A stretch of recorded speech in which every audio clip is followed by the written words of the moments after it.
Light weight బంగారు diamond ఆభరణాలు, వందల రకాల డిజైన్స్ ఏవైనా ధర మాత్రం ఒక్కటే. హలో మహిదర్. హలో అండి. ఎలా ఉన్నారు? బాగున్నా, మీరు? చాలా బాగున్నాను, థ్యాంక్ యూ సో మచ్. ఏంటి ప్రస్తుతం లైఫ్ అంటే ఏం చెప్తారు? ఎలా ఉంది, ఎలా నడుస్తుంది? లైఫ్కి ఉంది, ఎప్పుడు బాగానే ఉంటుంది. ధోకా లేదా? బాగానే ఉంది, యూట్యూబ్ వల్ల. ఎస్ నడుస్తుంది. మహిదర్, వైబ్స్ ని మీరు ఎలా సెట్ చేసేస్తూ ఉన్నారు. మాకి అంటే వైబ్స్ వస్తాయి. అలా ఏం లేదు కానీ బాగుంది. స్క్రిప్ట్ రైటర్గా మాకు తెలుసు మహిదర్ అంటే. ఇప్పుడు వైబ్స్ యూట్యూబ్ ఛానల్స్ ద్వారా మాకు తెలుసు, జబర్దస్త్లో మేము చూసాం, ఇదంతా ఓకే. అసలు మహిదర్ ఎక్కడ పుట్టారు, ఎక్కడ పెరిగారు, ఏం చదువుకున్నారు, ఎలా వచ్చారు ఇక్కడ దాకా? అంటే నాది నేటివ్ వైజాగ్, అంటే మా అమ్మ నేటివ్ విజయనగరం. తర్వాత మ్యారేజ్ అయ్యాక వైజాగ్ వచ్చేసారు. తర్వాత ఘోష హాస్పిటల్లో ఒక హాస్పిటల్ ఉంటుంది వైజాగ్లో, దాంట్లో పుట్టాను. సో సాయంత్రం 5:30 గంట మా అమ్మ చెప్పింది. సో అక్కడ వైజాగ్లో అలాగా. తర్వాత నుంచి ఇంకా వైజాగ్లోనే పెరిగాను. తర్వాత ఇంకా ఫీల్డ్ కోసం అని చెప్పి ఇటు సైడ్ వచ్చాను, హైదరాబాద్. ఏం చదువుకున్నారు? నేను చదివింది డిప్లొమా ఇన్ మెటలర్జీ. కొంచెం టఫ్ సబ్జెక్టే యాక్చువల్గా. బీటెక్ కూడా చేయాలని ఉండేది నాకు. అదే మా ఫాదర్ ఎక్స్పైర్ అయిపోవడం వల్ల, అంటే డిప్లొమా సెకండ్ ఇయర్లో ఉన్నప్పుడే చనిపోయారు. ఇంకో 2 years ఫైనాన్షియల్గా చాలా ఇబ్బందులు పడుతూ డిప్లొమా ఫినిష్ చేసాం. కాకపోతే గవర్నమెంట్ కాలేజ్ కాబట్టి ఎక్కువ ఫీజులు అవసరం లేదు కదా, జస్ట్ ట్రాన్స్పోర్టేషన్ ఇవన్నీ చూసుకుంటే సరిపోతుంది. సో అలా ఫినిష్ చేసి ఇంకా తర్వాత జాబ్ చేశాను. మెటలర్జీ అంటే చాలా టఫ్ సబ్జెక్ట్, ఆప్షనల్, చాలా మంది సెలెక్ట్ చేసుకోరు కూడా, కష్టం అని కదా. ఎందుకు అది తీసుకున్నారు పర్టికులర్గా? ఎవరైనా సజెస్ట్ చేశారా? అలా ఏం లేదు నాకు, అంటే అది ఆ కోర్స్ ఎవరు తీసుకోరు కదా, సో రేర్ కోర్స్ కదా, so will get lots of opportunities అనిపించింది. ఇంకా అందుకని మరి అటువైపు అసలు అంటే ఏమైందంటే మాది 3.5 years కోర్స్ కదా, మాది ఇంకా రిలీవ్ అవ్వడానికి ముందు సెయిల్లో కొన్ని జాబ్స్ పడిపోయాయి. ఆ తర్వాత మేము రిలీవ్ అయ్యే టైంకి మాకు ఎక్కడ కూడా ఆపర్చునిటీస్ దొరకలే. వెంటనే క్యాంపస్ ఇంటర్వ్యూస్ లాగా ఏం లేవా? అది పెద్దగా ఏమి ఉండవు అక్కడ. Okay okay. ఇంకోటి ఏంటి, మా క్యాంపస్లో ఒకటి వచ్చింది, అతి పేరు ఏదో సంథింగ్ దాని పేరు. ఆ కంపెనీ ఏంటంటే ఛత్తీస్గఢ్లో ఉంటుంది. అది చండీగఢ్లో ఉంటుంది. సో వాళ్ళు ఎవరైనా తీసేసుకుంటారు అందులోకి. ఆలీలని లేదు, మెటలర్జీ వాడు అయితే చాలు తీసేసుకుంటారు, ఫెయిల్ అయిపోయినా తీసేసుకుంటారు. సో ఆ టైప్ ఆఫ్ కంపెనీ అది. కాకపోతే అది అలా జాయిన్ అయితే లేదు, అందుకే వేస్ట్ అనిపించింది, దానికి వెళ్ళలేదు నేను.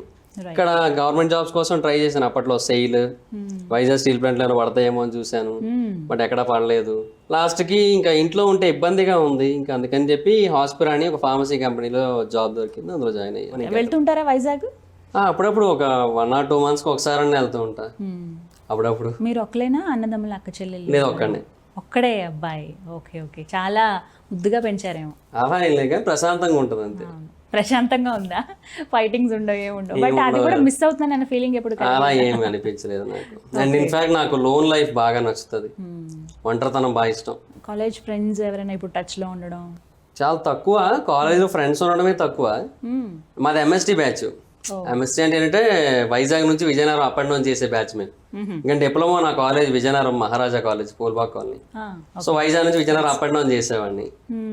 సో అందువల్ల ఏంటంటే మాతో పాటు అప్ అండ్ డౌన్ చేసే బ్యాచ్ ఉంటారు కదా, సో వాళ్ళు మేము ఫ్రెండ్స్ అయ్యేవాళ్ళం. నేను అలా ఫ్రెండ్స్ అయ్యాం. ఇంకా తర్వాత కాలేజ్ లైఫ్ తర్వాత ఇంకా పెద్దగా ఏం కాంటాక్ట్ లేదు.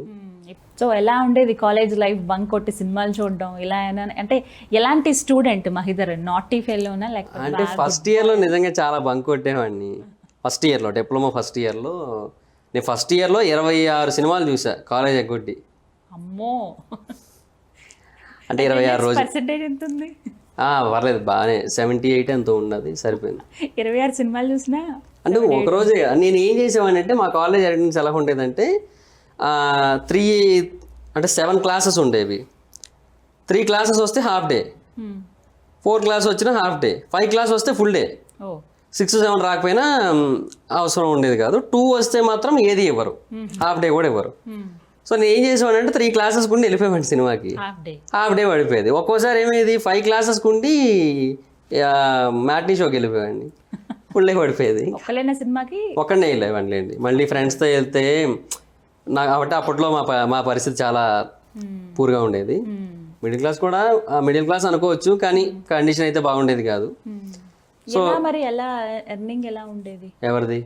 ఇంటి దగ్గర. మా ఫాదర్ ఆటో డ్రైవర్ అప్పట్లో. ఓ ఓకే. సో తక్కువ ఇన్కమ్ ఉండేది, బట్ ఓకే సర్వైవ్ అయ్యేవాళ్ళం. సో నాకేంటంటే రోజుకి ఒక 5 రూపీస్ ఏమైనా కొనుక్కోవడానికి ఇచ్చేవారు అప్పట్లో. అవి 2 రోజులు దాల్చుకొని 10 రూపీస్ టికెట్ అప్పట్లో విజయనగరం రంజని, శివరంజని, ఎన్సిఎస్, ఆ విజయనగరం థియేటర్లన్నింటిలోని కూడా టికెట్ 10 రూపీసే ఉండేది అప్పట్లో. వెళ్ళిపోయామండి సినిమాకి. ఓకే, కంపల్సరీ పాకెట్ మనీ అయితే ఇవ్వాల్సిందే తీసుకునే. అవి ఇచ్చిన కొనుక్కోవడం అనేసి ఇలా సినిమాలకి వెళ్ళిపోయామండి. ఓకే, మొత్తానికి ఏదో ఒక ఎంజాయ్మెంట్ అనేది. అది ఫస్ట్ ఇయరే. ఓకే, సెకండ్ ఇయర్ స్టార్టింగ్ లోనే మా ఫాదర్ చనిపోయారు కదా, ఇంకా తర్వాత నేను కంప్లీట్ గా ఇవన్నీ మానేసి ఇంకా రెస్పాన్సిబిలిటీ వచ్చేసింది. అలా ఏం కాదు, ఇంకా నాకే ఇంకా అప్పుడు ఇంకా మూడ్ ఆఫ్ ఉంటుంది. మరి నాన్నగారు చనిపోయిన తర్వాత ఎలా అమ్మ వర్కింగా? మదర్ ఏంటంటే ఒక చిన్న చిన్న ఫైనాన్స్ కంపెనీస్లో రిసెప్షనిస్ట్గా, ఆ తర్వాత అదొక ఆటో ఫైనాన్స్లో చేశారు. ఇంకొకటి ఈ ఇండ్లకి ప్లాస్టరింగ్ అన్ని చేసే ఐటమ్స్ ఉంటాయి చూడండి, అవి అమ్మే షాప్లో చేశారు, అలా చేసేవారు. గ్రేట్. అలా నేను సెకండ్ ఇయర్ అయిపోయాక థర్డ్ ఇయర్ ఏంటంటే ట్రైనింగ్ కదా మాకు. మాది మెటలర్జీ శాండ్విచ్ కోర్సు, అంటే డిప్లొమాలో శాండ్విచ్, నాన్ శాండ్విచ్ అని ఉంటాయి. శాండ్విచ్ అంటే 3.5, నాన్ శాండ్విచ్ అంటే 3 years. ఓకే, ఈ మెకానికల్, ఎలక్ట్రికల్ ఇవన్నీ నాన్ శాండ్విచ్, మెటలర్జీ, కెమికల్ ఇవన్నీ శాండ్విచ్. అయితే మమ్మల్ని శాండ్విచ్ అని ఎందుకంటారో తర్వాత అర్థమైంది మాకు. ఎందుకంటే మాది 3.5 ఏళ్ళు కదా, 3.5 ఏళ్ళు చదివి బయటకు వచ్చాక ఇంకొక 6 నెలలు శాండ్విచ్ అయిపోతాయి. అందుకు మమ్మల్ని శాండ్విచ్ కోచ్ అని పిలుస్తారు. తర్వాత అర్థమైంది, ఎందుకంటే ఈ సెట్లో చేరలేం, ఎంసెట్ చేరలేము, ఎందుకంటే ఆల్రెడీ 6 నెలలు అయిపోయాయి కాబట్టి మళ్ళీ వెయిట్ చేయాలి, మధ్యలో ఉండిపోతాం కదా. అందుకు శాండ్విచ్. రైట్, ఇదేదో బాగుంది. దానికి మీరు తర్వాత పెట్టుకున్న పేరు అది. ఓకే, సో మొత్తానికి జాబ్ ఎప్పుడు జాయిన్ అయిపోయిన తర్వాత నెక్స్ట్ జాబ్ అంటే నాది November 2014 రిలీవ్ డిప్లొమా. 2015 జూలైలో ఇంటర్వ్యూకి వెళ్ళాను. 2017 జూలైలో, 2017 సెప్టెంబర్లో కాల్ లెటర్ వచ్చి జాయిన్ అయ్యాను. September 14th జాయిన్ అయ్యాను. అంటే ఏదో ఒక జాబ్ చేద్దామనే ఆలోచనతో వెళ్ళారా, లేదు అప్పటికే మీ డ్రీమ్ వేరే ఉండింది, తప్పదు కాబట్టి జాయిన్? డ్రీమ్ అంటూ ఏం లేదు నాకు. అప్పుడు గవర్నమెంట్ జాబ్ కోసం ట్రై చేసేవాడిని, బట్ రావట్లేదు కదా ఇప్పుడు ఏమి కూడా. ఇంట్లో ఉంటే ఇంట్లో ఇబ్బందిగా ఉంటుంది కదా, ఖాళీగా ఉంటే.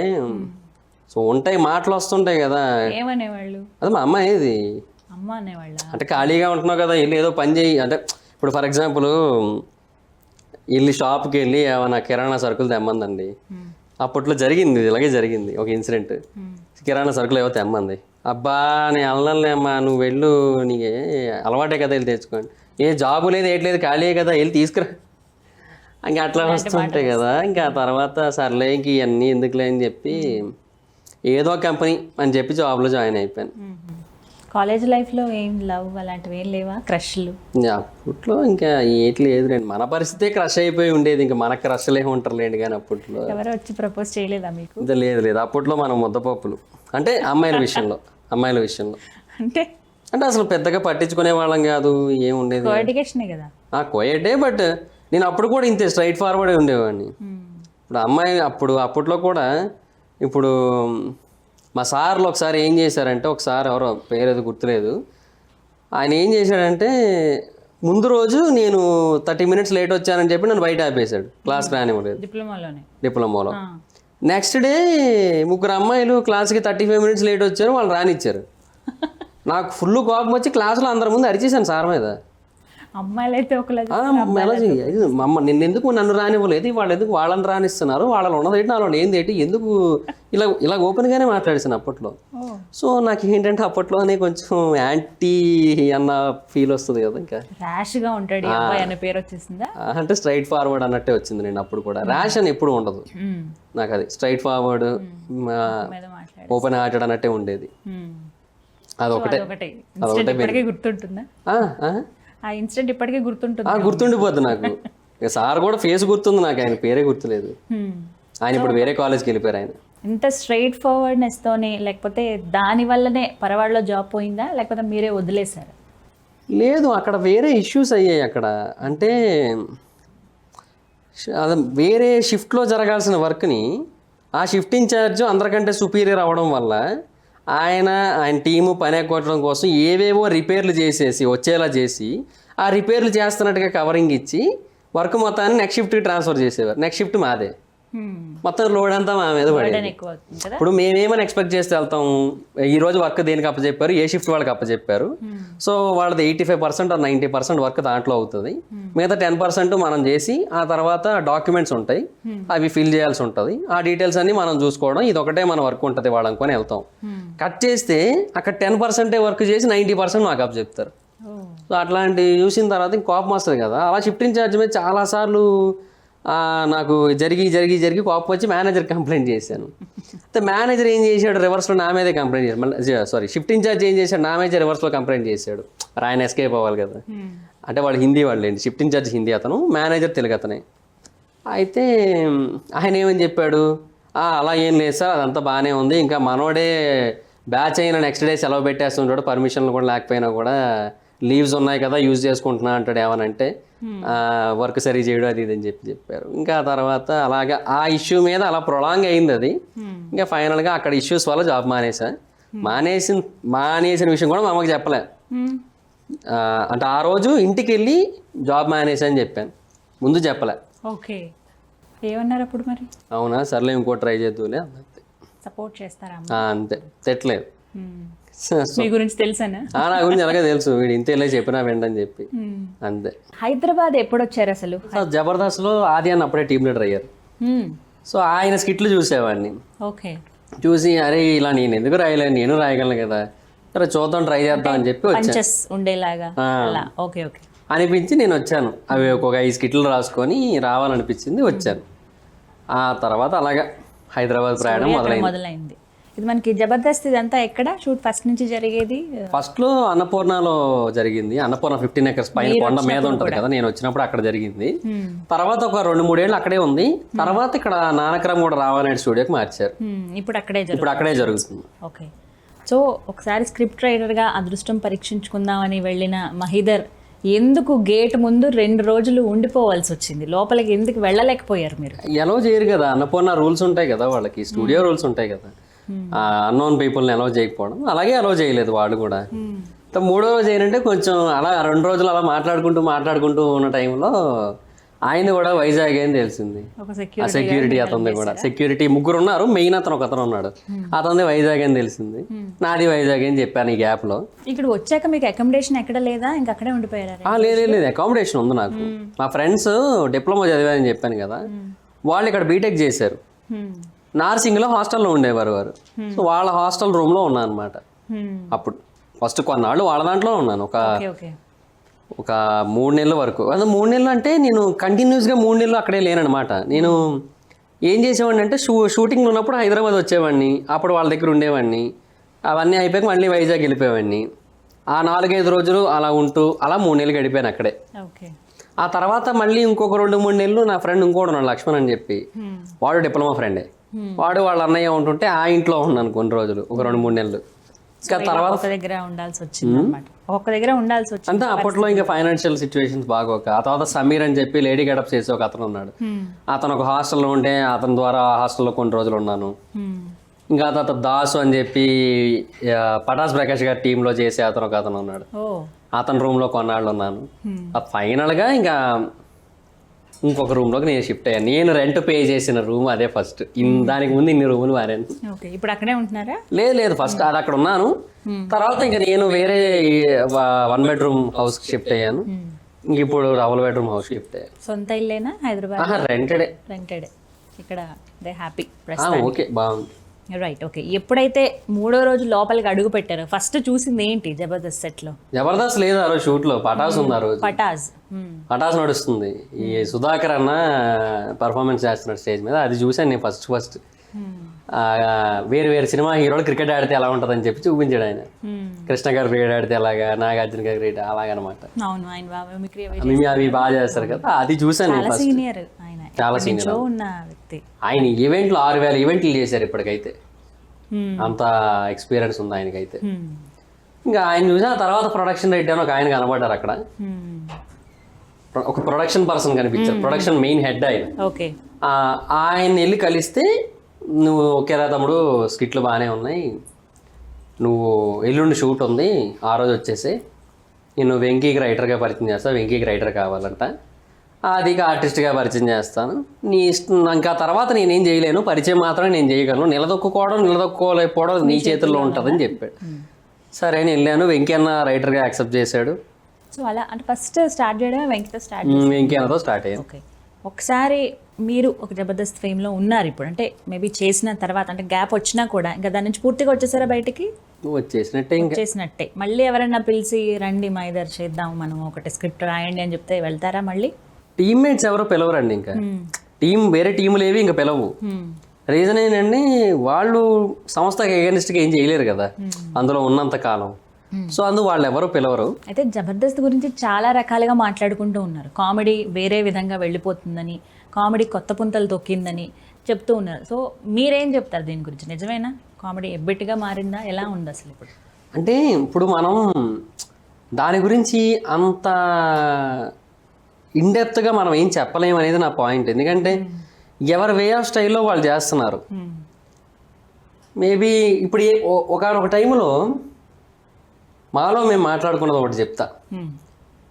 ఆది అన్న వచ్చి చెడగొట్టాడు రా మొత్తం జబర్దస్త్ని అన్నట్టు అనుకున్నాం. ఎందుకు రీజన్ ఏంటి చెప్పనా?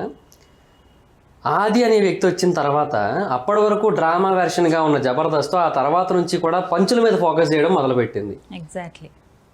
ఆయన స్కిట్ మొత్తం పంచులతోనే వెళ్తూ ఉంటుంది కదా, స్టార్టింగ్ నుంచి ఎండ్ వరకు 40-50 పంచులు వేసుకుంటూ వెళ్ళిపోతుంది ఆయన. అది జడ్జిలకు బాగా నచ్చుతోంది.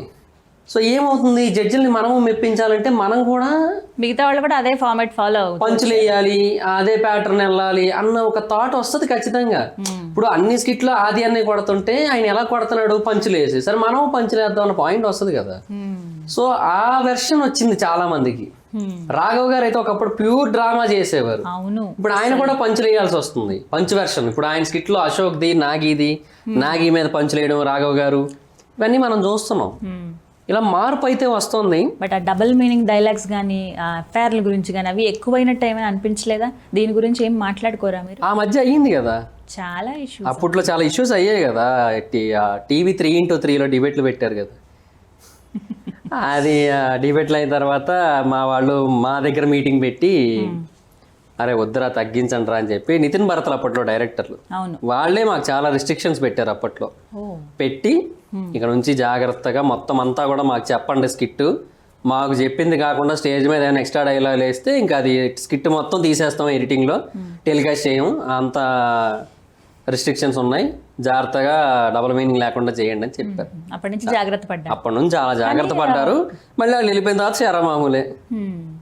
కొంతమంది, మరి అందరూ కాదు. కొత్త వాళ్ళు రావాలంటే జబర్దస్త్లోకి ఒక చిన్న క్యారెక్టర్ ఏదన్నా ఒక టీంలో రావాలంటే చాలా కష్టం, వాళ్ళే అంతా సెట్ చేసుకుంటారు అంటారు. నిజమేనా ఇది? అంటే అది వాస్తవమే అండి. ఎందుకు చెప్పనా, ఇప్పుడు నేను పటాస్ ప్రకాష్ గారి టీంలో నేను వెళ్ళడానికి ముందు కార్తిక్ టీమ్ లీడర్ అయ్యారు. దుర్గారావు గారేమో పేమెంట్ ఇష్యూ వల్ల బయటికి వెళ్ళిపోయాడు. అవునా? దుర్గారావు నత్తిగా మాట్లాడుతుంటాడు కదా. తను ఫస్ట్ ఏంటి, తను ఒక మేకప్ ఆర్టిస్ట్. మేకప్ ఆర్టిస్ట్, అవును. అయితే రాజ్ కుమార్ రైటర్, ఆయన చాలా మందిని ఆయనే తీసుకొచ్చారు కూడా. అంటే ఆయన అంటే ఒక పర్సన్ అట్లా లేపడం బాగా తెలిసిన రైటర్ ఆయన. జబర్దస్త్ లో సీనియర్ రైటర్ ఆయనే. మహేష్ని అడిగినా ఇదే మాట చెప్తాడు, ఆర్పి దగ్గర చేసిన బాబీని అడిగినా అదే మాట చెప్తారు, నన్ను అడిగినా అదే చెప్తారు, ఇంకా ఆయన దగ్గర ఉన్న మిగతా టీములు అడిగినా కూడా అదే చెప్తారు. మొత్తం జబర్దస్త్ మొత్తంలో సీనియర్ రైటర్ ఎవరంటే ఆయన, నెంబర్ 1. ఒకనొక టైంలో ఎక్స్ట్రా జబర్దస్త్లో 6 టీములు ఉంటే 4 టీములకి ఈయన స్కిట్లు రాశాడు. ఒక సుధీర్, భాస్కర్ తప్ప మిగతా అన్నిటికీ ఈయనే రాశాడు అప్పట్లో. అలా ఉండేది. అయితే నాకు ఆ దుర్గారావు వెళ్ళిపోవడం వల్ల అవకాశం వచ్చింది, లేదంటే నాకు అంత ఈజీగా దొరికేది కాదు. ఆ తర్వాత అదిరేబి గారి టీంలోనేమో ఫనీ అని ఒక ఆర్టిస్ట్ ఉండేవాడు, ఆయన వెళ్ళిపోయాడు. అప్పుడు అటు అవకాశం వచ్చింది. ఆ తర్వాత మళ్ళీ ఆర్పి అన్న టీంలో మహేష్ వెళ్ళిపోయాడు రంగస్థలం టైంలో. ఆ తర్వాత మహేష్ ప్లేస్ బాబీకి వచ్చింది. అయితే బాబీది చిన్న ఇబ్బంది అయ్యి ఆ ప్లేస్ నాకు వచ్చింది. కానీ ఇదంతా జరగడానికి నాకు ఎంత టైం పట్టింది? 2 ఏళ్ళు పట్టింది. 2 years. మీరు ఎన్ని ఇయర్స్ చేశారు మొత్తం ఇప్పటి వరకు? ఎన్ని ఇయర్స్ నుంచి ఉన్నారు? అంటే 4.5 years దాకా ఉన్నాను జబర్దస్త్లో. తర్వాత ఇంకా బయటకు వచ్చాను. సో ఇప్పుడు ఎవరికైనా కొత్త వాళ్ళకి అక్కడికి వెళ్ళాలంటే ఏమవుతుందంటే, నాకు ఇప్పుడు ఎంత పట్టింది? 2 ఏళ్ళు పట్టింది. అవును. నాకు అప్పుడు అవకాశాలు ఉన్నాయి కాబట్టి, వేరే టీముల్లో మనకి రిక్వైర్మెంట్ ఉంది కాబట్టి. ఇప్పుడు రిక్వైర్మెంటే లేదు ఏ టీంకి కూడా, అన్ని టీముల్లోనే హౌస్ఫుల్ ఆర్టిస్టులు ఉన్నారు. సో ఇప్పుడు ఎవరైనా కొత్త వాళ్ళు వెళ్తే వాళ్ళు ఒక మంచి రోల్ పొందడానికైనా అట్లీస్ట్ స్టేజ్ ఎక్కడానికైనా ఓ 2-3 డైలాగులన్నా చెప్పాలి. చెప్పడానికైనా మినిమం 2-3 years పడుతుంది. ఇప్పుడు ఆదిగా స్కిట్టే అనుకుందాం, చాలా మంది కొత్త వాళ్ళ అమ్మాయిల్ని చిన్న వాళ్ళు వస్తూ ఉంటారు, వాళ్ళకి ఏదో ఒక డైలాగ్ ఇస్తారు అంటే ఆ స్కిట్కి సంబంధించి ఇస్తున్నారు, మరి అలా ఛాన్స్ ఇస్తున్నారు కదా, వాళ్ళేవి ముందు కనిపించిన వాళ్ళు కూడా కాదు. అదే ఇప్పుడు వాళ్ళంటే ఏంటంటే ఇంతకుముందు చిన్న సీరియల్స్ చేస్తున్న వాళ్ళు, అది ఇన్స్టాగ్రామ్లోని టిక్టాక్లోని వాటిలో వీడియోలు చేసేవాళ్ళు కొంతమంది ఉంటారు కదా. సో వాళ్ళు ఏంటంటే అలా ట్రై చేస్తున్న టైంలో ఆది అని ఏంటంటే ఆ మధ్య మానేసి మళ్ళీ వచ్చిన తర్వాత ప్రతి స్కిట్లోని ఏదో ఒకటి కొంచెం కొత్తగా చూపిద్దాం అన్న పాయింట్తో వచ్చారు ఆయన.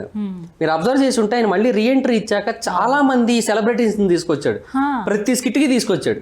వారం కనపడాల్సిందే ఎవరో ఒక సెలబ్రిటీ. ఇప్పుడు ఎవరో కొత్త ఫేస్ వస్తూ ఉంటుంది, పెద్ద ఆర్టిస్టులన్నా వస్తుంటారు, ఓల్డ్ ఆర్టిస్టులన్నా వస్తుంటారు, లేదంటే ఇప్పుడు ప్రెసెంట్ ట్రెండ్ ఆర్టిస్టులన్నా వస్తుంటారు, సినిమా ప్రమోషన్లు అయితే వాళ్ళ టీంలోనే చేస్తుంటారు, ఇలా ఉంటాయి. అదే ఆది అన్నది ఏంటంటే ఇప్పుడు ఆ వెర్షన్తో వచ్చాడు ఆయన మళ్ళీ రీఎంట్రీ ఇచ్చిన తర్వాత. సో అందుకు ఆయన దాంట్లో కనిపిస్తారు. మిగతా వాళ్ళ దాంట్లో కష్టం. వాళ్ళు అంటే మిగతా వాళ్ళు ఎలా అంటే రిస్ట్రిక్ట్ అయిపోతారండి. ఇప్పుడు ఆది అని ఏంటంటే ఒక కొత్త ఆర్టిస్ట్ వస్తే ఆ కొత్త ఆర్టిస్ట్ తగ్గట్టుగా పంచులు రాసుకుంటాడు, అది వేరే.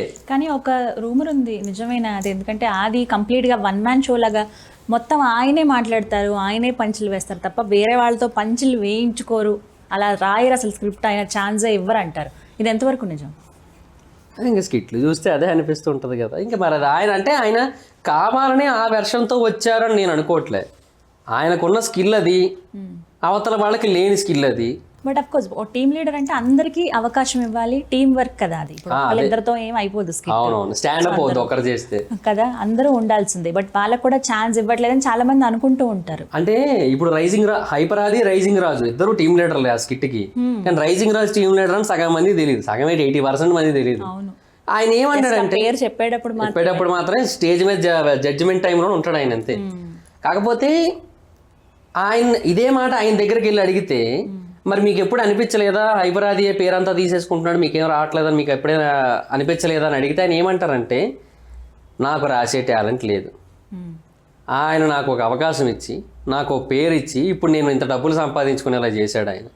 ఆది గారు అంటే నాకు చాలా గౌరవం, ఆయనకున్న టాలెంట్కి ఆయనకు ఆ పేరు వచ్చినా తప్పు లేదు, నాకున్న టాలెంట్కి నాకు ఏదో కొంచెం పేరు వచ్చింది చాలు.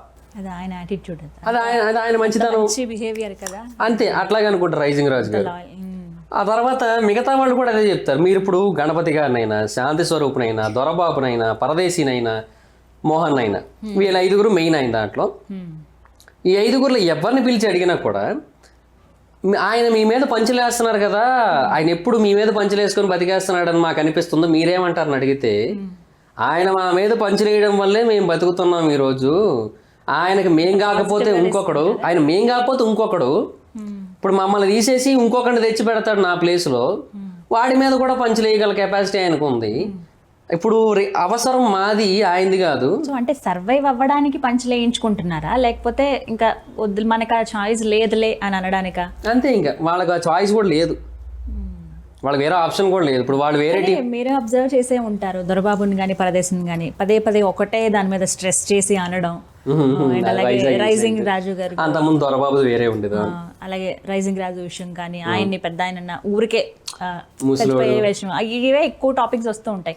వాళ్ళు ఎప్పుడు ఏం మాట్లాడలేదా మీకు తెలిసి? ఒక్కరు ఫీల్ అవ్వరండి అక్కడ, వాళ్ళని ఏ ఒక్కరు. ఇంకొకటి చెప్పరా, వేరే వాళ్ళు కూడా వెళ్ళడానికి ఇంట్రెస్ట్ చూపిస్తుంటారు ఆయన టీంలోకి, మా మీద అన్నట్టుగా, మా మీద కూడా వేయండి మేము వస్తాం మీ టీంలోకి అన్నట్టుగా ఉంటుంది. అంత హైప్ ఉంటుంది అక్కడ ఆయనకి లోకల్గా. వాస్తవానికి ఏంటి బయట కొంతమంది తిడుతూ ఉండొచ్చు. ఆది టీం ఎప్పుడైతే ఫామ్ అయిందో, ఆది ఒక టీం లీడర్గా వచ్చిన తర్వాత సుధీర్, రామ్ ప్రసాద్, శ్రీను వీళ్ళ హైప్ అనేది తగ్గింది అని అంటూ ఉంటారు, నిజమేనా? లేదులేండి, మీకు ఇప్పటికీ చెప్పనా, ఆది అన్న పంచులకి ఎక్కువ ఫ్యాన్స్ ఉన్నారా, రామ్ ప్రసాద్ అన్న పంచులకి ఎక్కువ ఫ్యాన్స్ ఉన్నారా అంటే రామ్ ప్రసాద్ అన్న పంచులకి ఎక్కువ ఫ్యాన్స్ ఉంటారు. ఆటో పంచులకి ఒక టైప్ ఆఫ్ పంచులు ఏంటంటే ఎవరిని కించపరచవు, ఎవరిని తక్కువ చేసి మాట్లాడవు, నవ్విస్తాయి, వెళ్ళిపోతాయి. బట్ ఆది గారివి కొద్దిగా హర్టింగ్ ఉంటాయి. అదే చెప్తున్నాను, హర్టింగ్ ఉన్నట్టు మనకు అనిపిస్తుంది, అంటే చూసే ఆడియన్స్ కనిపిస్తుంది. కానీ అక్కడ ఎవడైతే ఉన్నాడో వాడెవడు హర్ట్ అవ్వడు. ఎందుకు? వాళ్ళకి అది అవసరం, వాళ్ళ అవసరం అది, వాళ్ళ సర్వైవలెన్స్ పాయింట్ అది. ఇప్పుడు అదే చెప్తున్నాను, ఇప్పుడు దొరబాబు పరదేశి ఉన్నారండి, వాళ్ళిద్దరి మీద అయ్యే పంచులు పడుతున్నాయి. రేపు పొద్దున్న దొరబాబు కానీ పరదేశి కానీ ఇట్లా, పరదేశి ఏం అనలేదు ఎందుకంటే పరదేశి ఆది అన్న కొంచెం బాగా క్లోజ్, ఒక టైప్ ఆఫ్ ఫ్రెండ్ కూడా. ఓకే. దొరబాబు ఎప్పుడైనా రేపు పొద్దున్న పోనీ ఇద్దరు అన్నారని అనుకుందాం, రేపు పొద్దున్న ఏందన్నా ఇలా మా మీద పంచులేస్తాం, ఇలా ఇంకోసారి అలా పంచులేస్తే ఊరుకోమని అన్నారనుకుందాం. సరే దొరబాబు మీరు పక్కన ఉండండి, వేరే వాళ్ళని పెట్టుకుంటా అని చెప్తే అయిపోయింది, సింపుల్, అక్కడితో కట్ట. ఇంకా సో ఎంతైనా సర్వేలెన్స్ పాయింట్ అంతే, సర్వైవలెన్స్ పాయింట్ అంతే, ఇంకా అంతకుమించి ఏం ఉండదు. అండ్ ఇంకొకటి అడగదలుచుకున్నాం, చాలా మంది కామెంట్స్ రూపంలో కూడా అడుగుతూ ఉంటారు ఏంటి అన్నట్టుగానే, ఎక్కువగా అనసూయ గారి మీద కాన్సన్ట్రేట్ చేస్తూ ఉంటారు, ఎందుకని? అది అన్న డాన్సులు వేయేటప్పుడు అంటే అలా అని ఏం లేదురండి. ఇప్పుడు యాంకర్ కదా, పైగా అది కూడా ఒక టైప్ ఆఫ్ కంటెంటే, అంటే లాంగ్ లాస్టింగ్ కంటెంట్. ఇప్పుడు సుధీర్ రష్మి అలాగా ఆది అనసూయ అనేది కూడా కొంత క్రియేట్ అయింది హైప్ మధ్యలో, అది మా వరకు కూడా చాలా విషయాలు మాట్లాడుకున్నారు మధ్యలో, అంటే స్కోప్ వచ్చింది కదా మాట్లాడుకునే, అదే మాట్లాడుకోవడం స్కోప్ వచ్చింది. ఇవన్నీ ఒక అంటే గేమ్ ప్లానా లేకపోతే ఏంటి అసలు? ఎందుకు జస్ట్ ఒక ప్రోగ్రామ్ మనకి రేటింగ్ రావాలి కాబట్టి అలా క్రియేట్ చేస్తారా? ఎందుకు అలా? అలా అని కాదు, ఇది అదే నడపడానికండి. ఇప్పుడు ఒక కంటెంట్ అవసరం అవుతుంటుంది వాళ్ళకి కూడా, అదొక కంటెంట్ కింద వీళ్ళిద్దరిని క్రియేట్ చేశారు, సుధీర్ని రష్మిని. ఎక్స్ట్రా జబర్దస్త్లో ఇది క్రియేట్ అయింది, మరి జబర్దస్త్లో ఏం చేద్దాం అన్నప్పుడు అది క్రియేట్ అయింది. సో క్రియేట్ చేసింది ఇది, అది ఆల్మోస్ట్ అలాంటిదే. ఇంకా అది ఇంకా మనం అంత డైరెక్ట్గా చెప్పలేం కాబట్టి అది వాళ్ళ అభిప్రాయాలు వాళ్ళకు ఉంటాయి. సో ఎప్పుడు అబ్జెక్ట్ చేయరా ఇలా డాన్స్ వేసే విషయంలో కానీ? ఆవిడ ఏమనరు, స్పోర్టివ్ గానే తీసుకుంటారు. అలాగని ఆవిడలోని కూడా ఏ దురుద్దేశం లేదు కదా, ఆదిలోని కూడా ఆది అన్నలోని కూడా ఏమి ఉండదు. సో ఇద్దరు కూడా నార్మల్ గా ఉండేవాళ్లే, కాకపోతే ఓన్లీ స్క్రీన్ ప్రెజెన్స్ మాత్రం అలా ఉంటది. సుధీర్ అన్న రష్మి గారిది కూడా అంతే, బయట ఏమి ఉండదు, స్క్రీన్ ప్రెజెన్స్ అలా ఉంటది. ఇమాన్యుల్ వర్ష అయితే బయట మరీ ఘోరంగా ఉంటది, స్క్రీన్ ప్రెజెన్స్ మాత్రం అలా ఉంటది. అంటే బయట అసలు ఎవరితోని పెద్దగా ఏం మాట్లాడుకోరు కూడా, ఇద్దరు ఎవరి పనులు వాళ్ళు ఉంటారు, కానీ స్క్రీన్ ప్రెజెన్స్ మాత్రం అలా ఉంటది.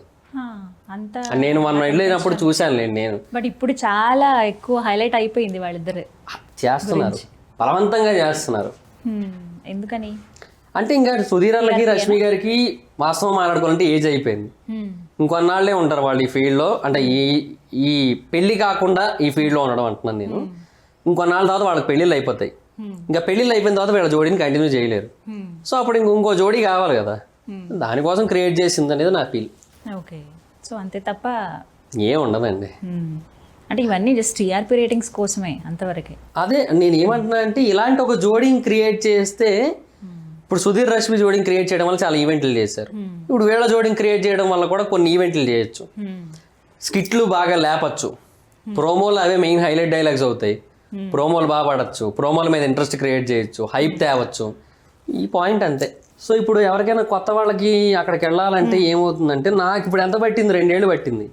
అవును, నాకు అప్పుడు అవకాశాలు ఉన్నాయి కాబట్టి, వేరే టీముల్లో మనకి రిక్వైర్మెంట్ ఉంది కాబట్టి. ఇప్పుడు రిక్వైర్మెంటే లేదు ఏ టీంకి కూడా, అన్ని టీముల్లోనే హౌస్ఫుల్ ఆర్టిస్టులు ఉన్నారు. సో ఇప్పుడు ఎవరైనా కొత్త వాళ్ళు వెళ్తే వాళ్ళు ఒక మంచి రోల్ పొందడానికైనా, అట్లీస్ట్ స్టేజ్ ఎక్కడానికైనా 2-3 డైలాగులైనా చెప్పడానికైనా మినిమం 2-3 years పడుతుంది.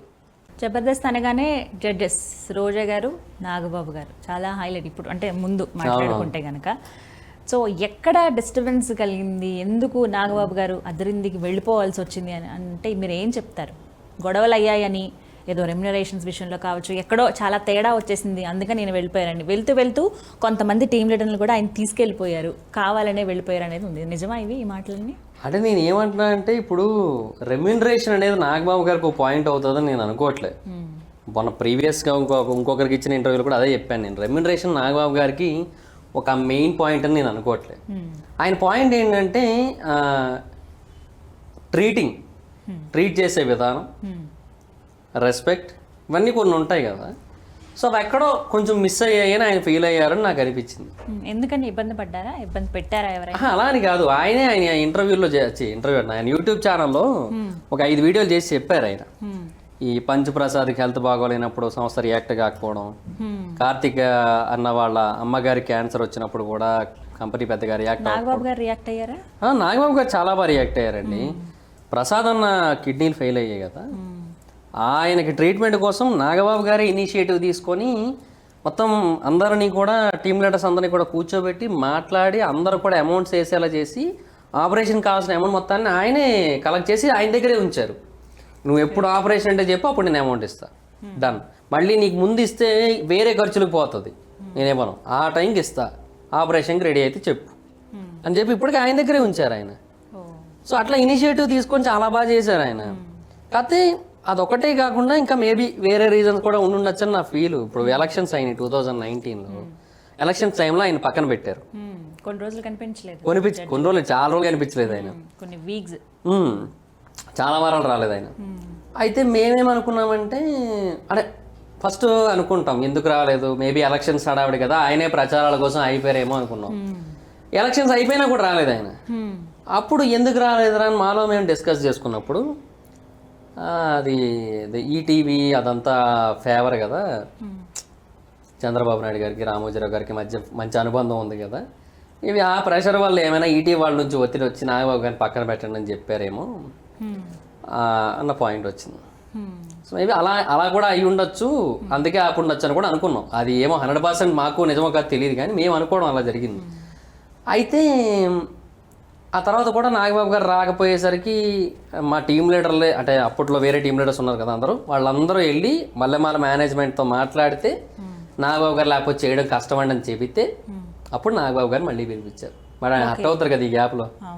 సో అది అలా జరిగి ఉండొచ్చు అని నా ఫీల్. అయితే నేను పోయిన ఇంటర్వ్యూలో వేరే ఛానల్కి ఇచ్చిన ఇంటర్వ్యూలో చాలామంది ఇదే చెప్తే కొంతమంది ఏమన్నారంటే నువ్వు అబద్ధం చెప్తున్నావు, రోజారెడ్డి శ్యాంప్రసాద్ రెడ్డి, మల్లెమాల ఓనర్ గారు శ్యాంప్రసాద్ రెడ్డి ఇద్దరు రెడ్డిస్ కదా, అందుకు నాగబాబు గారిని పక్కన పెట్టారు, అది చెప్పట్లేదు నువ్వు అంటున్నారు.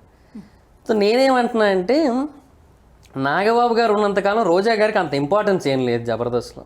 అవునా? అంటే వాస్తవం, అది ఎక్కువ ప్రిఫరెన్స్ నాగబాబు గారికి ఉండేది. స్కిట్లు అయిపోయిన తర్వాత జడ్జిమెంట్ కూడా ఆయనే చెప్పేవారు, వీళ్ళకి విన్నిద్దామని చెప్పి. రోజా గారు ఓకే బాబు గారు అనేవారు. ఎప్పుడైనా ఇప్పుడు అప్పటికప్పుడు చూపిస్తారు కదా 10 మార్క్స్ బోర్డ్, 9 మార్క్స్, ఇవన్నీ ఓన్ డెసిషన్స్ కాదా, ఎవరి వాళ్ళ ఒపీనియన్ కాదా? కాదు ఇద్దరు మ్యాచ్ అవుతారు అనుకుంటున్నారా? అలా ఏం ఉండదు అక్కడ.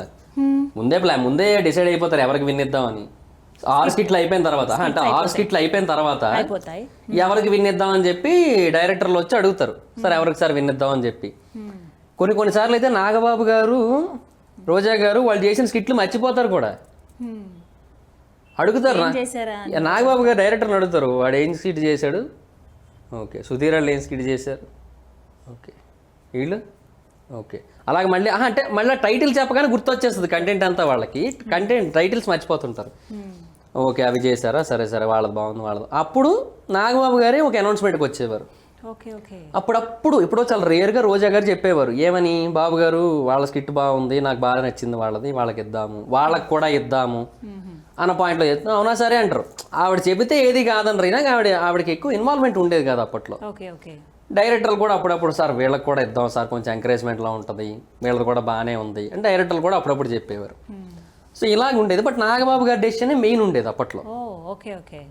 అంతెందుకు భజన విషయంలో కూడా అప్పుడు నాగబాబు గారికి ఎక్కువ భజన చేసేవారు, ఇప్పుడు రోజా గారికి చేస్తున్నారు. అప్పుడు ఆయన మెయిన్, ఆయనకి భజన చేశారు, ఇప్పుడు రోజా గారు మెయిన్, రోజా గారికి చేస్తున్నారు. మనో గారికి ఎక్కువ చేయాలి. అలా ఏముండదు ఇన్నర్ ఫీలింగ్ అదంతా కూడా, వ్యక్తిగత అభిప్రాయాలు అవన్నీ కూడా. ఎందుకు జస్ట్ అప్పటికి విన్నర్ అవ్వడం కోసం అలా కూడా కాదు, మళ్ళీ విషయాల్లో కూడా. అంటే ఇప్పుడు జడ్జిలు ఒక ఆర్టిస్ట్ పేరు చెప్పారనుకోండి, ఆ ఆర్టిస్ట్కి చాలా రికగ్నిషన్ వస్తుంది, అలా దానికోసం అయ్యి ఉండొచ్చు. కొన్నిసార్లు ఏమవుద్దంటే జడ్జిలు సగం స్కిట్ చూసిన తర్వాత వాళ్ళకి బోర్ అనిపించింది అనుకోండి, సగం వరకు చూస్తారు బాగానే ఇంట్రెస్టింగ్గా, ఏమైనా నవ్విస్తారేమో అని. అయినా కూడా ఏమైనా బాగా రావట్లేదు అనుకోండి, ఇంకేం చేస్తారు వాళ్ళు కూడా, ఇంకా చూడటం మానేస్తారు. కొన్నిసార్లు మీరన్నట్టుగా సగంలో నవ్వు రాకపోయినా సరే చూపించిందే మళ్ళీ చూపిస్తారు, ముందుసారి నవ్వింది తీసుకొచ్చి పోస్ట్ చేయాలి, అదే ఎడిట్లో వేస్తారు. ఉంటాయి కొన్నిసార్లు వేరే టీములకి నవ్వినవి కూడా ఈ టీములకి వేస్తారు. ఎడిటింగ్ లో చాలా ఇంకో తెలుసా, ఒకసారి ఆర్పి అన్న మేము కలిసి చేసిన స్కిట్ ఒకటి ఉంది. జడ్జిమెంట్లో నాగబాబు గారు ఫుల్ తిట్టారు మమ్మల్ని, బాగా చేయలేదని చెప్పి. ఆర్పి అన్న టీం అసలు ఒక్క చోట కూడా స్కిట్ గురించి మంచిగా మాట్లాడలే, తిట్టారు మొత్తం మమ్మల్ని. ఎడిటింగ్లో చూస్తే నాగబాబు గారు అని చెప్పి రష్మి గారు అప్పుడు ఆవిడే అనుకుంటా అని ఆవిడ అడగగానే బాగుంది అన్న మాట వచ్చింది, డన్. రోజా గారు ఈ బాగుందన్న మాట ఎక్కడదా అని చూస్తే అంతకుముందు సుధీర్ స్కిట్కి చెప్పిన జడ్జిమెంట్ అది, దాంట్లో వచ్చింది. సో ఇంతగా ఎడిట్ చేస్తారా? అంటే తప్పు లేదులేండి. అంటే అది ఆర్పిఎన్కి కూడా కొంతమంది ఫ్యాన్స్ అయితే ఉన్నారు. ఆర్పిఎన్కి కూడా కొంతమంది ఫ్యాన్ బేస్ అయితే ఉంది. ఒక 2.5 lakh 3 lakh. ఆది అనకు 30 లక్షలు, సుధీర్ అనకు 40 లక్షలు అలా ఉన్నాయి. అయితే అలా ఉన్న టైంలో ఇప్పుడు ఈ 2.5 లక్షల మందిని మళ్ళీ దూరం చేయడం ఎందుకు అన్న పాయింట్లో ఎడిట్లో స్కిట్ని కొంచెం డెవలప్ చేసి బాగుందని చెప్పి జడ్జిమెంట్ లాస్ట్లో వచ్చేలా చేస్తే ఆ 2.5 లక్షల మంది సస్టైన్ అవుతారు. తర్వాత మళ్ళీ మంచి స్కిట్లు చేసినప్పుడు మళ్ళీ వాళ్ళు ఆ స్టేజ్ ఎంటర్టైన్ అవుతారు కదా అని 1-2 స్కిట్లు బాగా రాలేనప్పుడు ఇలా చేస్తుంటారు. అంటే ఎన్ని రోజులు జరుగుతుంది షూట్ మొత్తం? ఇది 6 స్కిట్స్ అన్ని ఒక రోజులో చేసేస్తారు? ఒక రోజులో 2 ఎపిసోడ్ కొడతారు. 12 స్కిట్లు చేస్తారు ఒక రోజులో. వన్ డే కాదు, దానికి ముందు ఒక రోజు ప్రాక్టీస్ ఉంటుంది. మొత్తం 2 రోజులు. ఎలా ఉంటుందంటే ఇప్పుడు ఫర్ ఎగ్జాంపుల్ ఈరోజు డేట్ ఎంత? సరే నార్మల్గా 10వ తారీఖు అనుకుందాం. 10వ తారీఖు జబర్దస్త్ షూట్ ఉంది. 12వ తారీఖు ఎక్స్ట్రా జబర్దస్త్ షూట్ ఉంటుంది. 9 Jabardasth practice, 11 extra Jabardasth rehearsal practice. ఈ 4 రోజుల్లో ఇవి 2 ఎపిసోడ్లు అవి 2 ఎపిసోడ్లు కొట్టేస్తారు. అది ఒక షెడ్యూల్ మాకు. మంత్లీ ఎన్ని రోజులు చేస్తారు? 2 సార్లు ఉంటుందా లేదంటే? అది 2 సార్లే ఉంటుంది మాక్సిమం. ఎప్పుడో ఒకసారి 3 సార్లు ఉంటుంది అంతే. ఓకే ముందుగానే ప్లాన్ చేసుకుని అంతే, ముందుగానే డేట్లు పెడతారు, ముహూర్తాలు చూస్తారు, అన్ని ఉంటాయి. ఫుల్ డే అవుతుందా? నైట్స్ కూడా? ఒకప్పుడు మరీ దారుణంగా చేసేవారండి బాబు. ఒకప్పుడు అయితే ఉదయం 11ంటికి స్టార్ట్ చేస్తే నెక్స్ట్ డే మార్నింగ్ 3:30 కూడా అయిపోయింది. మా వాళ్ళందరూ ఒకసారి గోవా ట్రిప్కి వెళ్ళారు, గుర్తుందా మీకు? జబర్దస్త్ వాళ్ళందరూ తెల్లవారితే 7:30 ఫ్లైట్ అంటే 3:45 ప్యాకప్ చెప్పారు ఆ రోజు. అప్పుడు పటాస్ ప్రకాష్ అన్నది 6వ స్కిట్ అప్పుడు అందులో చేశాను నేను. సో ఫుల్ నైట్ కూడా ఒక్కొక్కసారి అప్పట్లో అయ్యేవి. తర్వాత ఏంటంటే మరి అన్న నైట్లు అయితే కష్టం అయిపోతుంది, స్కిట్ ఎవరైతే ప్రాక్టీస్ చేసి వస్తారో వాళ్ళని ఎక్కించండి, లేదంటే ఎక్కించడం మానేసేయండి అని చెప్పేసరికి ఇంకా భయం పట్టుకొని త్వరగా చేయడం స్టార్ట్ చేశారు. 9:30 9 కల్లా అయిపోతాయి ఇప్పుడు అన్నీ కూడా. మార్నింగ్ 11కి స్టార్ట్ అవ్వడం, 9 కల్లా ఎండ్ ప్యాకప్. ఇప్పుడు ఈ టీంలో అంటే ఫర్ ఎగ్జాంపుల్ ఒక టీం ఉంటే కనుక ఎవరెవరిని టీంలోకి తీసుకోవాలి, ఎంతమంది క్యారెక్టర్స్ పెట్టాలి, ఇవన్నీ ప్రొడక్షన్ది ఉంటుందా సలహా, లేదంటే లేదు టీమ్ లీడర్దే మొత్తం అధికారం అని ఇచ్చేస్తారా? ప్రొడక్షన్ కాదు, డైరెక్షన్ డిపార్ట్మెంట్ సలహాలు కొన్ని ఉంటాయి. ఓకే, టీమ్ లీడర్స్ ఇష్టాలు కూడా ఉంటాయి. డైరెక్షన్ డిపార్ట్మెంట్ చెప్పినా కొన్నిసార్లు టీమ్ లీడర్లు పెట్టుకోరు. అంటే వాళ్ళ స్కిట్ తగ్గట్టుగానే చూసుకుంటారు వాళ్ళు. ఆ తర్వాత జబర్దస్త్లో 7 మైకులు ఉంటాయి. ఇలాంటి కాలర్ మైక్స్ 7 ఉంటాయి. గన్ మైక్స్ అంటే ఇలా చేతితో పట్టుకొని మాట్లాడే 2 ఉంటాయి. 2 ఉంటాయి. 9 మొత్తం. మాక్సిమం 9 మంది ఆర్టిస్టులే స్టేజ్ ఎక్కగలరు, అంతకు మించి ఎక్కలేరు. అందుకు డిసైడ్ చేసుకోవచ్చు, లిమిట్ ఉంటుంది. డైరెక్టర్ చెప్తూ ఉంటారా? అంటే ఇప్పుడు ఫర్ ఎగ్జాంపుల్ ఒక మొత్తం స్కిట్ అంతా ప్రాక్టీస్ అయింది, డైరెక్టర్కి ముందు రోజు చూపించాలి. డైరెక్టర్ కానీ అసిస్టెంట్ డైరెక్టర్స్ కానీ కో డైరెక్టర్స్ కానీ చూపించాలి. వాళ్ళు చూపించినప్పుడు ఈ క్యారెక్టర్ ఈ ఆర్టిస్ట్ కంటే ఈడు బాగా చేస్తాడరా, ఈడి పెట్టు, లేదంటే ఈ క్యారెక్టర్ తీసేసేయండి రా, వేస్ట్, ఇది లెంత్ ఎక్కువైపోతుంది, ల్యాగ్ అయిపోతుంది, వేస్ట్ తీసేసేయండి, ఇలాంటి చేంజెస్ చెప్తూ ఉంటారు వాళ్ళు కంప్లీట్గా. ఇబ్బంది పడినా తప్పదా, చేయాల్సి ఉంటుంది ఒక్కోసారి? తప్పదు మరి, డైరెక్టర్ మాటకి వాల్యూ ఇవ్వాలంటారు, ఇస్తూ ఉంటారు కూడా. ఓకే, అండ్ చాలా మంది కూడా సందేహం ఏంటంటే పేమెంట్స్ ఎలా ఇస్తారు, టీమ్ వైజ్గా ఇస్తారా, ఎలా ఉంటుంది అసలు జబర్దస్త్ వాళ్ళకి పేమెంట్స్? ఎందుకంటే ఇప్పుడున్న ప్రతి ఒక్క ఆర్టిస్ట్ చాలా మంది కూడా ఎప్పటి నుంచో వెయిట్ చేసి అవకాశం కోసం వెయిట్ చేసి వచ్చిన వాళ్ళే. అలాంటి వాళ్ళు ఇప్పుడు చక్కగా సెటిల్ అయ్యారు, అందరూ ఇళ్ళు కొనుక్కున్నారు, ఒక మంచి లైఫ్ని లీడ్ చేస్తూ ఉన్నారు, బయట ప్రోగ్రామ్స్ చేస్తున్నారు, ఈవెంట్స్ చేస్తున్నారు, ఇవన్నీ ఉన్నాయి. అసలు వాళ్ళకి ఎంత అమౌంట్ ఇస్తారని చాలా మంది డౌట్ అండి వ్యూవర్స్లో. అంటే కొంతమందికి ఎక్కువ పేమెంట్స్ ఉంటాయండి. చంద్ర అన్నకి, సుధీర్ అన్నకి, ఆది అన్నకి, చంట అన్నకి, కొంతమందికి రాఘవ్ గారికి, వీళ్ళ సీనియర్స్ వీళ్ళందరూ కాబట్టి వీళ్ళకి పేమెంట్స్ కొన్ని ఎక్కువే ఉంటాయి.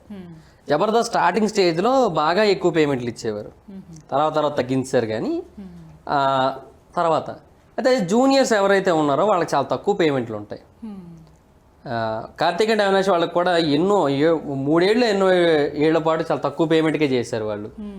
తర్వాత ఇంకొన్ని టీములు కూడా అంతే, మా టీం కూడా అంతే. అంటే టీమ్ వైజ్ గా ఇస్తారా? టీమ్ లీడర్కి ఇస్తారు, టీమ్ లీడర్ దాన్ని ఆర్టిస్టులకు పంచాల్సి ఉంటుంది. ఆయన ఒపీనియన్, ఆయన ఇష్టం అది. ఇంకా ఎంత ఇవ్వాలి, ఎవరికి మెయిన్, అవన్నీ ఆయన డెసిషన్ అనమాట. ఇంకా అది అయితే ఇప్పుడు టీమ్ లీడర్కి వచ్చేది తక్కువైతే వాళ్ళకి ఇంకా ఆర్టిస్టులకు ఇచ్చేది ఇంకే ఉంటుంది, ఇంకా తక్కువ ఉంటుంది కదా. సో అది అక్కడ మెయిన్ ప్రాబ్లం అది. ఓకే, కొన్ని సార్లు అంటే స్కిట్ ఏదైనా చేసేటప్పుడు ఎక్కువ టేక్స్ తీసుకున్నా, మధ్యలో ఏదైనా సడన్ గా బ్రేక్ చేసినా ఆపేస్తారంటే కదా, నిజమేనా ఇది? అలా ఏమి ఉండదు, కట్లు ఉండవు బేసిక్గా. జబర్దస్త్ స్కిట్ లో కట్స్ ఉండవు. ఒకవేళ ఎవరైనా డైలాగ్ ఏమైనా మర్చిపోయారు అనుకోండి స్కిట్ మధ్యలో, ఆ మర్చిపోయిన దగ్గర ఒక 2-3 సెకండ్లు ఆపి మళ్ళీ అందిస్తుంటారు పక్కన ఉన్న వాళ్ళు, డైలాగ్ గుర్తున్న ఉంటారు, టీమ్ లీడర్ అన్ని గుర్తుపెట్టుకుంటాడు కదా, ఆయన అందిస్తారు అనమాట.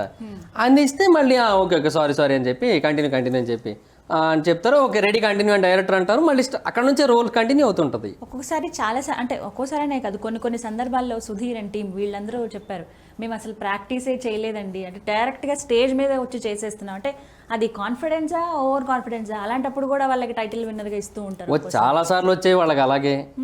అంతెందుకు వాళ్ళు రీసెంట్గా స్కిట్ చేశారు, గెటప్ సీన్ అన్న విజయ్ దేవరకొండ గారు వాయిస్ చేశారు, డాక్టర్ క్యారెక్టర్ అనమాట. అది స్టేజ్ కింద కొంతే అనుకున్నారు, స్టేజ్ మీదకి ఎక్కాక ఆయన చాలా చేశాడు ఆయన అక్కడ గెటప్ సీన్. అంతే కదా, ముందు రోజు ప్రాక్టీస్ చేసి దాన్ని డైరెక్టర్లు అందరూ చూస్తారు, ఓకే. అది అందరికీ కాదు, అది అందరికీ కాదు. అది అదేంటది అంటే ఇప్పుడు వీళ్ళ మీద నమ్మకం ఉంటుందండి. ఇప్పుడు ఆది అన్నవి కూడా ఎక్కువ చూడరు. మీకు ఆది అన్న ఎలా చేస్తారంటే పేపర్ మీద స్కిట్ రాసుకొని వచ్చేస్తే డైరెక్టర్ దగ్గర కూర్చోబెట్టి ఆయనే మొత్తం పంచులన్నీ ఎక్స్ప్లెయిన్ చేసేస్తాడు. డన్, ఓకే చేసేయండి. ప్రాక్టీస్ అవేం చూపించమనరు. మిగతా టీములు అన్నింటినీ ప్రాక్టీస్ చూపించమంటారు. చంద్రన్న కూడా అంతే. ఆయన ఉన్నప్పుడల్లా చంద్రన్న ఎలా అంటే ఆయన మరీ ప్రొఫెషనల్. ఆయన చంద్రన్న హైలీ ప్రొఫెషనల్. ఒక 20 స్కిట్లు పట్టుకొని వస్తాడు ఒకటేసారి. 20 స్కిట్లు, 2 స్కిట్లు కదా ఒక రోజుకి, 20 స్కిట్లు పట్టుకొస్తాడు ఆయన. ఇలా ఒక ఇలా బండిలు పట్టుకొని వచ్చి పక్కన పెట్టి ఒకటి తీస్తారు, ఇలాగా మొత్తం చదివి వినిపిస్తారు. హైలీ ప్రొఫెషనల్ ఉంటుంది. అంటే సగం మార్జిన్ కొట్టి సగమే స్కిట్ రాయడం, మధ్యలో ఇవ్వాల్సిన ఎక్స్ప్రెషన్లు, చంద్ర గారిది మొత్తం ఉంటుంది. హైలీ ప్రొఫెషనల్ ఉంటుంది ఆయనది. ఇప్పటికీ కూడా అదే మెయింటైన్ చేస్తారు ఆయన. మధ్యలో ఎక్స్ప్రెషన్లు, స్క్రీన్ ప్లే అన్నీ ఉంటాయి అక్కడ. అతను ఎలా కదలాలి, ఎటు తిరిగి లోపలికి వెళ్ళాలి, ఇవన్నీ ఉంటాయి అందులో. చెప్తారు.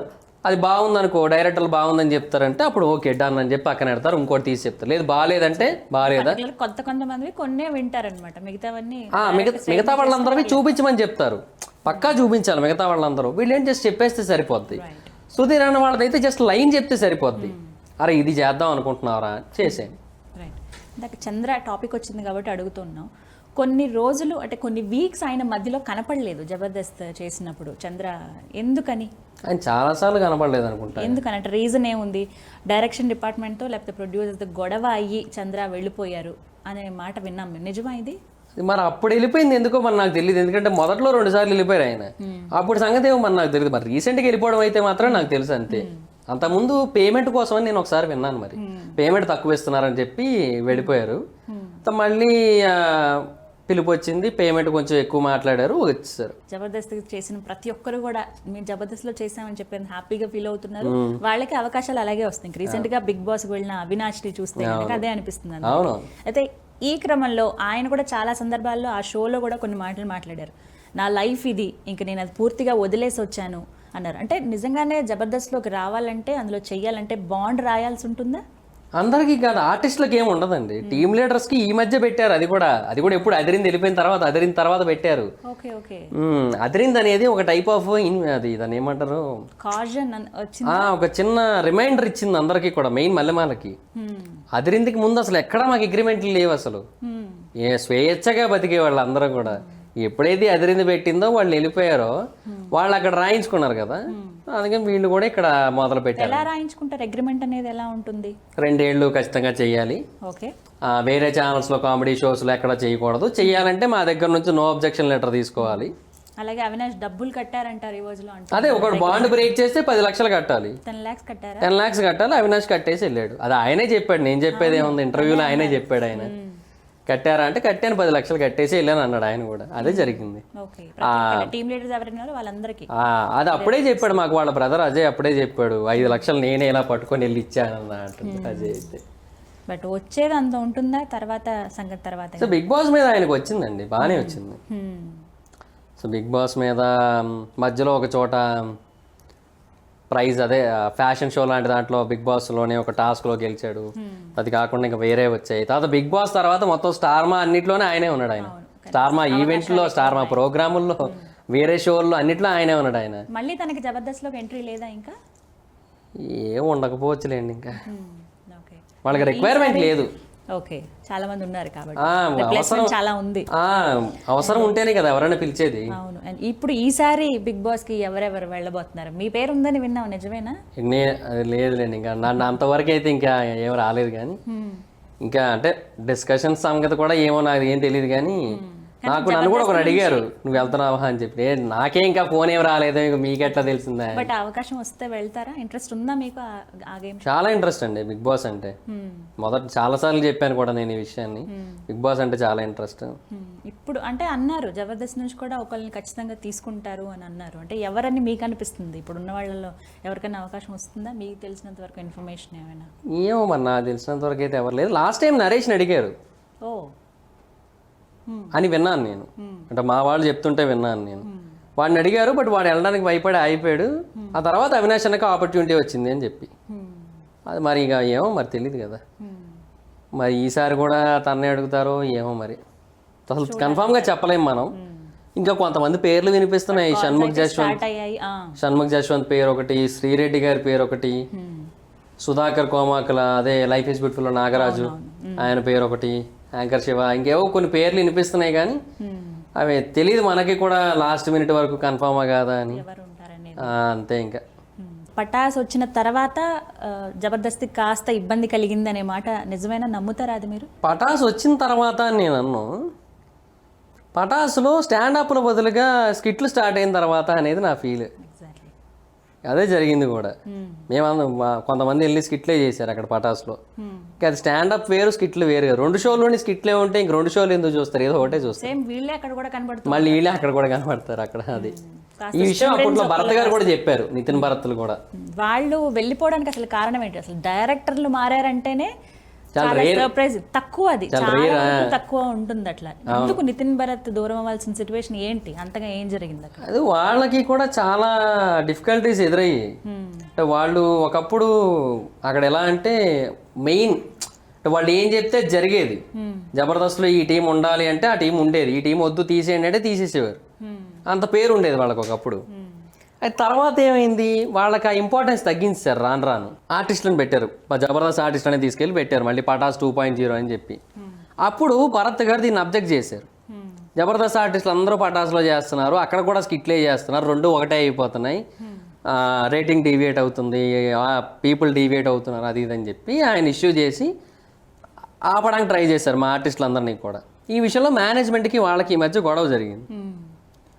వాళ్ళకి గొడవ జరిగి మీరెవరో చెప్పడానికి, మీరు మా దగ్గర ఎంప్లాయీసే కదా, వాళ్ళు మా ఆర్టిస్టులను మేము ఎన్ని షోల్లో అయినా పెట్టుకుంటాం, మీరెవరు చెప్పడానికి అన్నట్టుగా మాట్లాడటం జరిగింది. వాళ్ళు చెప్పిన దాంట్లో కూడా లాజిక్, వాళ్ళు చెప్పింది కూడా లాజికే కదా. ఇప్పుడు వీళ్ళు ఆపడానికి అన్ని ఒకరిని పెట్టుకుంటే ఎంతవరకు వాళ్ళ నుంచి రాబట్టగలం అనేది చూస్తారు కదా వాళ్ళు కూడా.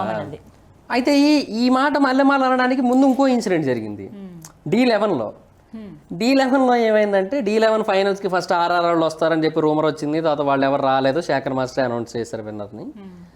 అయితే అప్పుడు మొత్తం అందరూ కూడా స్టేజ్ మీదకి వచ్చి, మేము ఈరోజు ఈ స్థాయిలో ఉన్నామంటే కారణం నితిన్ భరత్లే, మేము ఈరోజు ఇంత మంచి పేరు తెచ్చుకున్నామన్నా, ఈ షోలు ఇంత బాగా రన్ అవుతున్నాయన్న దానికి కారణం నితిన్ భరత్లే. ఒక్కరు మళ్ళీ వాళ్ళ పేరు చెప్పలే, శ్యామ్ గారి పేరు చెప్పలే. అది వాళ్ళు చేసిన మిస్టేక్. అది ఇక్కడ ఆబ్వియస్లీ ఎవరైనా హర్ట్ అవుతారు. ఇప్పుడు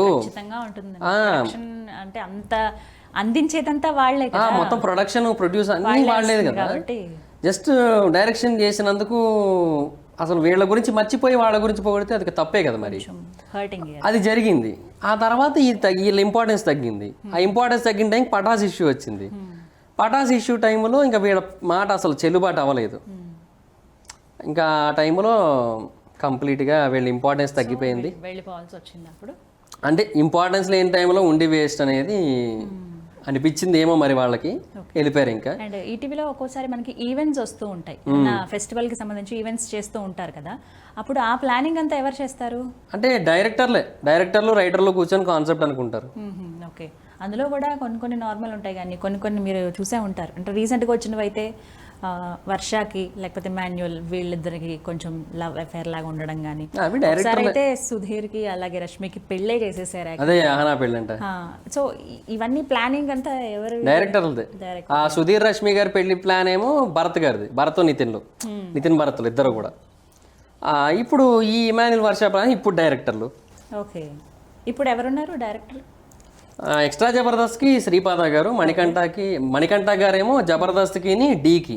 ఓకే. అయితే శ్రీపాద గారికి ఇప్పుడు శ్రీదేవి డ్రామా కంపెనీ ఉంది కదా, అవును కొత్తగా దాంట్లో 2 ఎపిసోడ్లు ఆయనకి, 2 ఎపిసోడ్లు వేరే డైరెక్టర్లకి ఇచ్చారు. అంటే మంత్లీ ఇలా డివైడ్ చేసి అంటే direct main first of all ఒకటి చెప్పనా, మల్లెమాలకి ఇప్పుడు డైరెక్టర్లు ఉన్నదే చాలా తక్కువ మంది, 3, 4, 5 సరైన వాళ్ళు ఉన్నారు అంతే, ఇంకెవరు లేరు. అందుకనే వాళ్ళు హర్ట్ అవ్వకుండా వాళ్ళని జాగ్రత్తగా కాపాడుకోవడం కోసం అని చెప్పి సమన్యాయం చేస్తున్నారు మొత్తం అందరికీ కూడా. మళ్ళీ ఫీల్ అవుతారు, ఎందుకంటే ఇప్పుడు నితిన్ భారతల దగ్గర అసిస్టెంట్ డైరెక్టర్గా చేసిన వాళ్ళే ఈ శ్రీపాద మణికంఠ. వాళ్ళు వెళ్ళిపోయిన తర్వాత వీళ్ళకి అవకాశం వచ్చింది మెయిన్ షోస్కి. అయితే ఇప్పుడు మరి మణికంఠకి 2 ఇచ్చారు, నాకు 1 ఇచ్చారు అన్న ఫీల్ ఉంటుంది కదా శ్రీపాదన్న కూడా. సో దాన్ని ఆ ఈగోని సాటిస్ఫై చేయడానికి అని చెప్పి ఇట్లా అంతకుముందు ప్రతిరోజు పండగ ఇచ్చారు, అది అయిపోయింది, ఇంకా తర్వాత మళ్ళీ ఇది ఇచ్చారు, అలా నడుస్తూ ఉంటుంది. సో ఇప్పుడు జబర్దస్త్కి ధీటుగా కొన్ని కామెడీ షోస్ ఇంకా వచ్చాయండి, ప్రతి ఇంకొక మిగతా ఛానల్స్లో కూడా కనబడుతూ ఉన్నాయి. అవునవును. సో ఎలా ఉండబోతోంది అంటే కెరియర్ కాస్త జబర్దస్త్ డౌట్ఫుల్గా ఉండబోతుందా ఏంటి పరిస్థితి, మీరేం చెప్తారు?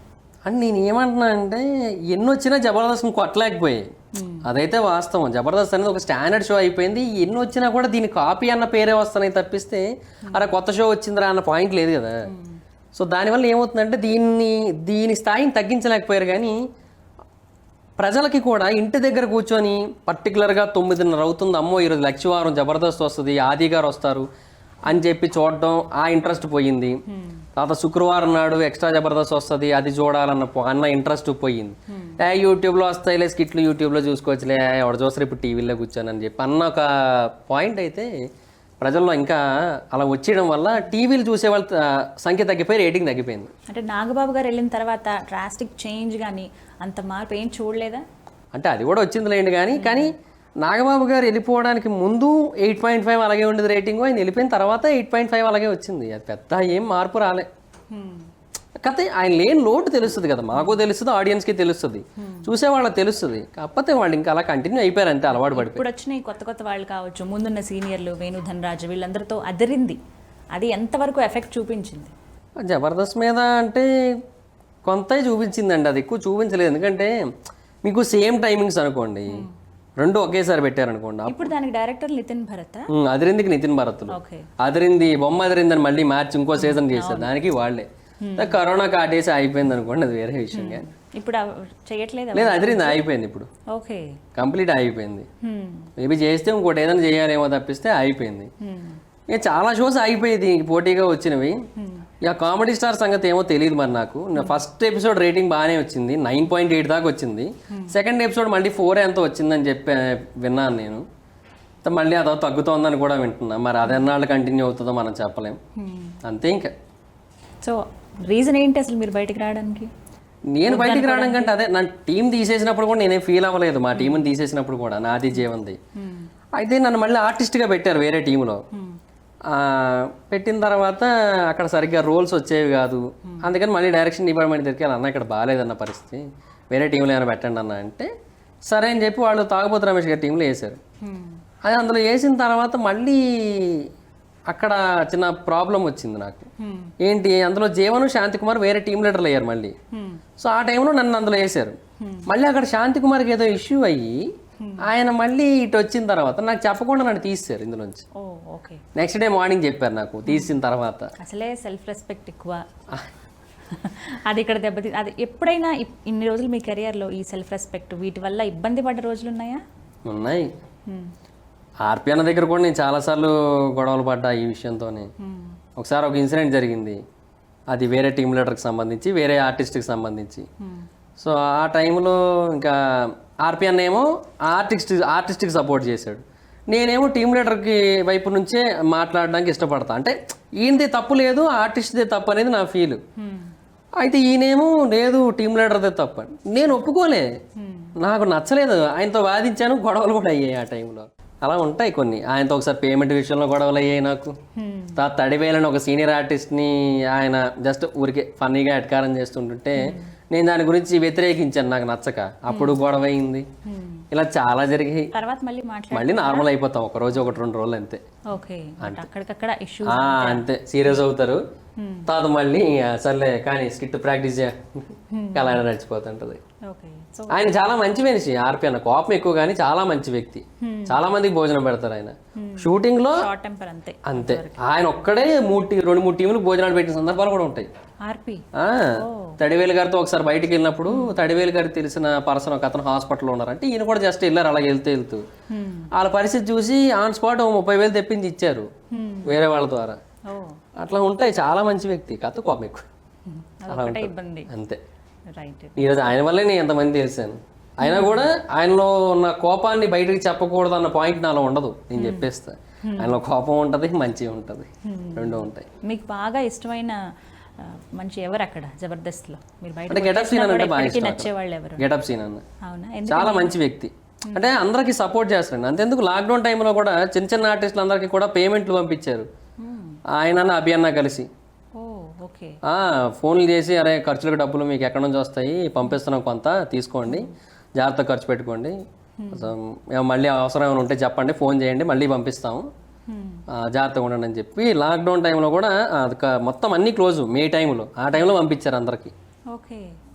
అంత మంచి పర్సన్. అంతెందుకు ప్రసాద్ అన్నకి కిడ్నీలు ఫెయిల్ అని చెప్పి అసలు అంతకుముందు తెలియదు ఆయనకి, ఆ రోజే తెలిసింది.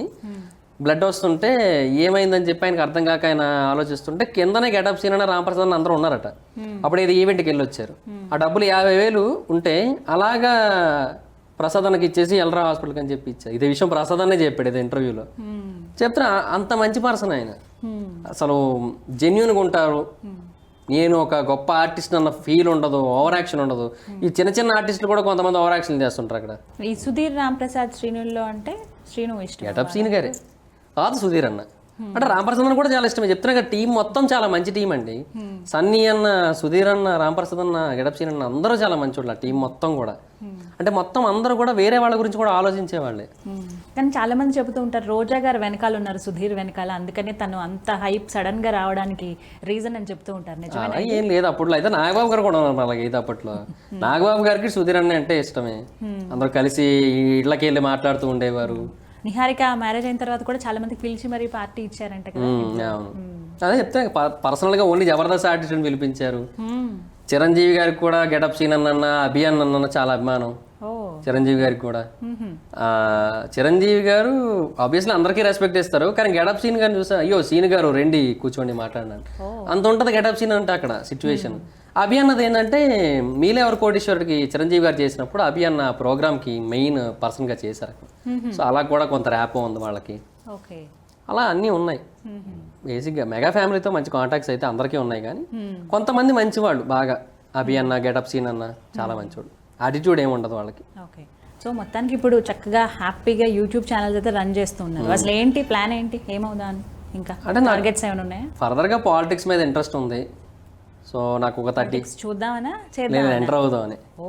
ఓకే. సో నాకు ఇప్పుడు 24, ఓ 30 వచ్చిన తర్వాత ఎంటర్ అవుదామని నా ప్లాన్. మ్యాక్స్ 2027 అంతే. ఇప్పుడున్న పాలిటీషియన్స్లో ఎవరి ఇష్టం, ఎవరికి సపోర్ట్ చేద్దాం అనుకుంటున్నారు?